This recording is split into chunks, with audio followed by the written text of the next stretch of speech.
Okay, we just got off the rotating water stone, and what I was paying particular attention to was making sure the blade was as straight as I could get it as I went along. I stopped and re-straightened it 3 or 4 more times, and I now have a nice gentle taper from the spine of the blade all the way down to the cutting edge. Now, every bladesmith and knife maker's dilemma is how thin should you grind the blade? The thinner the blade, the more acutely it'll cut, but at a sacrifice of strength. So we have to think, how is this knife going to be used? And we want adequate strength for the design. That being said, a fundamental difference between Japanese bladesmiths and Western bladesmiths is Japanese bladesmiths are always going to err on the side of being extra thin, and Western blades tend to be more designed for overall toughness and durability. But we do want to make a favorable first impression with the way this thing cuts, and then for years afterwards, how it cuts, so we try to get it as thin as possible. I often use this machinist technique where I put my 2 fingers together and I pull my fingers down the blade to see if there's any residual thickness that I need to grind out. I then, once I got it to the adequate thinness, I profiled in a new primary edge, and now I can continue polishing this up through the different grits. The rotating water stone is roughly a 36 grit, and so now we're going to transition to a 100 grit belt, and then do a light 120, and then we're going to do a 220 grit at a different angle, and that'll reveal any areas that are still not polished out yet. And then we'll go back to our perpendicular angle with a 320 grit. We will use a flap sander and then go through a buffing process before we can etch the blade and reveal the pattern, which is, of course, is the most exciting part.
"27 seconds, I'll give this a rinse.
Okay, now we go back to the buffer.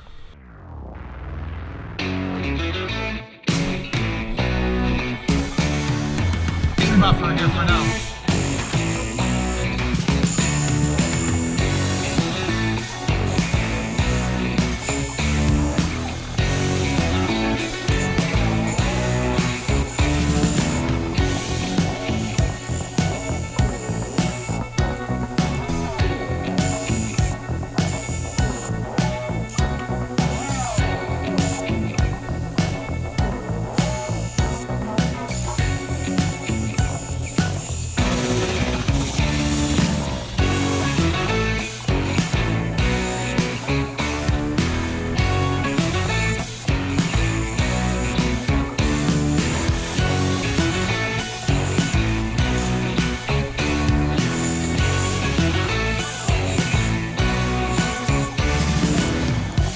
Okay, so the last step for me with this knife is I've got a little bit of Flitz metal polish here on a shop towel, nice clean shop towel.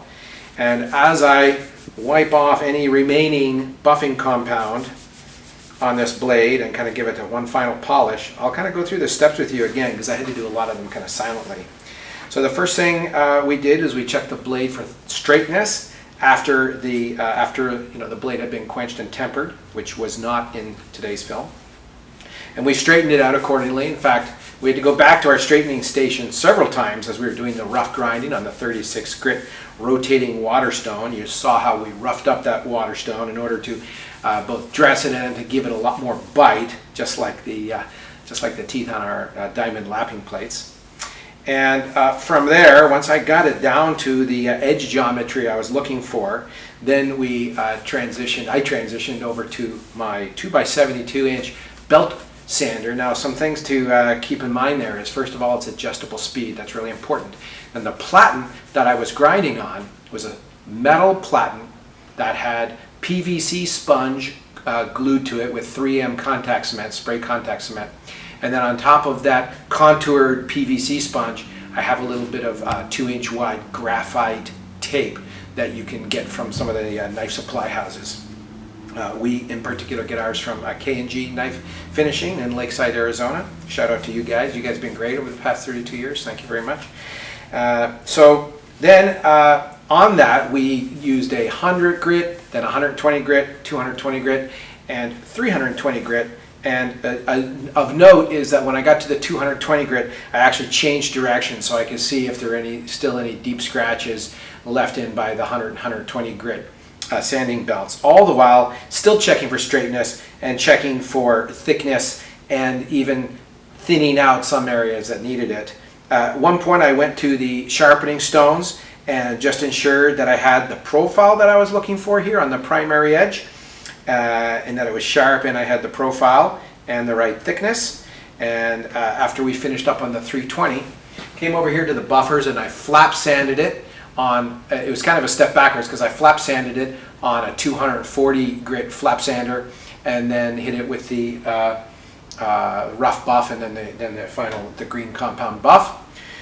We etched it for 6 minutes, and normally we use ferric chloride for that etching procedure, but this time we used something that wasn't as strong as our normal ferric chloride. And then we came back and buffed it on the green buff again, and that's brought us to where it's at now.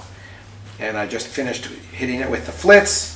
It's beautiful. It's kind of got a 3D effect. This is a nice ladder pattern. We'll take some close-ups of it here in a minute. Now, here we have a finished blade. And so the last thing that goes with the finished blade is we're going to need a handle. And I've pre-made this handle. And it is going to go on just like that. This is Murray Carter with Carter Cutlery saying, stay sharp.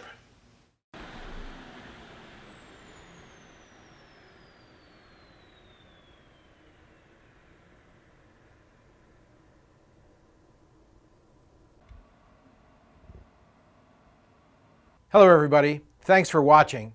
If you want to see more videos like this, hit like and subscribe. There's other ways you can interact with us too. We're all over social media, Facebook, Instagram, Twitter, and you can also subscribe to our newsletters at cartercutlery.com, to our new product alerts, and you'd be the first to know when we put up new knives, and we have 7 free knife sharpening tips and techniques that you can sign up for.